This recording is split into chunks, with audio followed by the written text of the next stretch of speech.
So I'm currently filming a video for the main channel that'll be out on Boxing Day on the 3D printed GT3D, but I wanted to jump on the second channel here and talk through a couple of my ideas I have for the engine setup for this car. So as you can see, this thing looks like a GT3 RS, but underneath it's still a completely stock 986 Boxster with the 2.5 litre flat 6 engine. Now the 992 GT3 RS makes over 500 horsepower. Our 2.5 litre Boxster makes around 200 horsepower. So somehow we need to find a way to bridge that gap, at least as much as we can. A lot of you guys have been asking what our plans are for the engine setup in this car, and now I think I have an answer for you.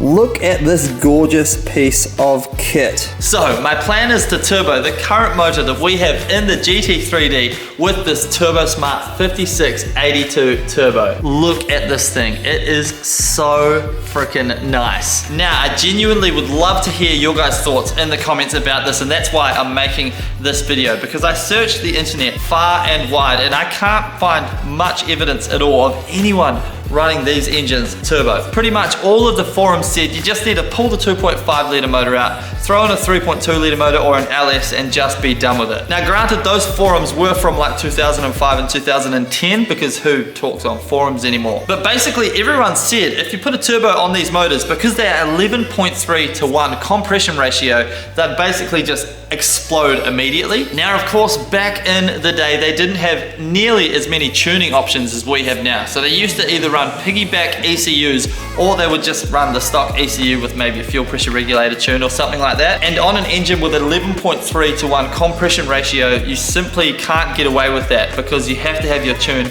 spot on. Otherwise, exactly like they say, you'll probably blow up your motor. But today, we have so many options, and we're gonna be running a Haltech R3 ECU in this car. And just for reference, the BMW E36 that I drift, that is an NA 10.5 to 1 compression ratio motor. We run 14 pound of boost through that with E85 fuel. It's lasted almost 4 years, I think, on the current motor. Makes 280 kilowatts, which is nearly 400 horsepower. And that thing still shreds. I actually think maybe the head gasket might be slightly blown in that now, but the motor still runs, it still drives, it still drifts, so it can be done. Now the one big thing about information on the internet and people talking on forums is you need to take it with a grain of salt. So our Slambo build with the 13B Renesis motor in it, when we first built it, everyone said these Renesis motors, you just can't turbo them. They don't last with boost. Now we're currently running this thing at 18 PSI of boost, 9,000 RPM. Granted, it's on E85, but this thing has lasted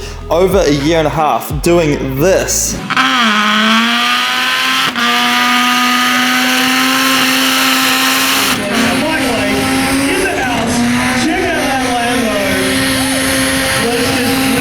So when people tell me you can't turbo something, I tend to take that with a grain of salt these days. So I've been doing as much research as I can on our M96 2.5 litre motor here, and by all accounts it seems like this thing will do absolutely fine with the turbo. Running about 7 PSI of boost with a good tune on the Haltech, there's absolutely no reason why this thing won't last and last a long time. Granted, we also will have flex fuel tuning, which means we'll have E85 and we can use 98 if we want, obviously differing power levels based on how much E85 you have in the tank at the time. But what I do love about these motors is it looks like it's going to be pretty simple to turbo. So it has an oil pressure switch just here, which is super accessible down the side here.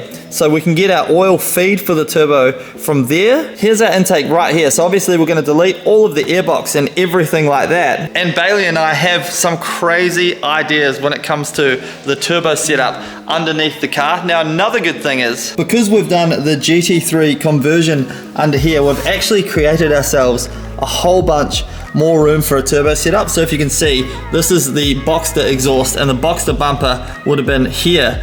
We have literally all of this space. It's kind of hard to show it on camera under here now that we can fit all of the turbo stuff, which is going to be awesome. Obviously, once you remove all of the muffler and everything like that, we have a bunch of space under here where the turbo can fit, which is really exciting. We've been doing a bunch of planning behind the scenes for the setup. And honestly, I think there's just something exciting about a flat 6 2.5 litre Porsche turbo motor, especially in something that looks like a GT3 RS. It's going to be super unique because it's manual, It's mid-engined, and then we're gonna have all of the turbo noises. And according to ChatGPT, if we run 7 PSI through this thing, we should see somewhere around 350 horsepower. Now the clutch may not love that, and obviously we're going to have to look into upgrading stuff like the clutch, but that would somewhat bridge that power gap that we were talking about at the start of the video. Now the Boxster is lighter than a GT3 RS, so by my calculations the GT3 RS is about 390 horsepower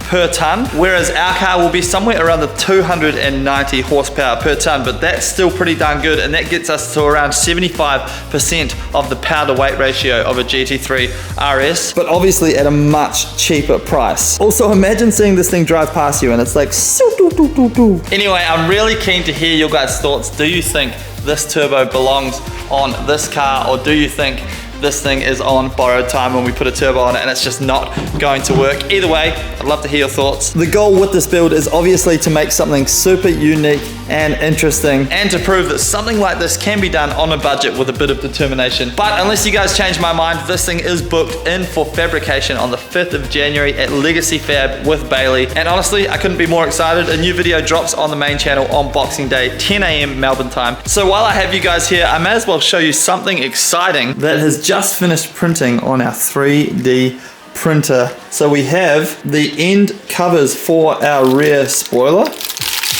This was a big print.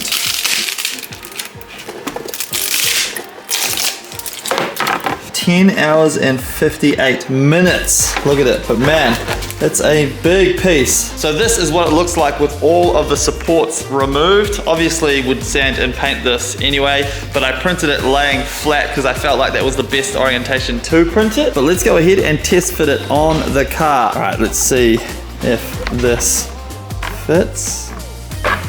Oof, okay. Dang.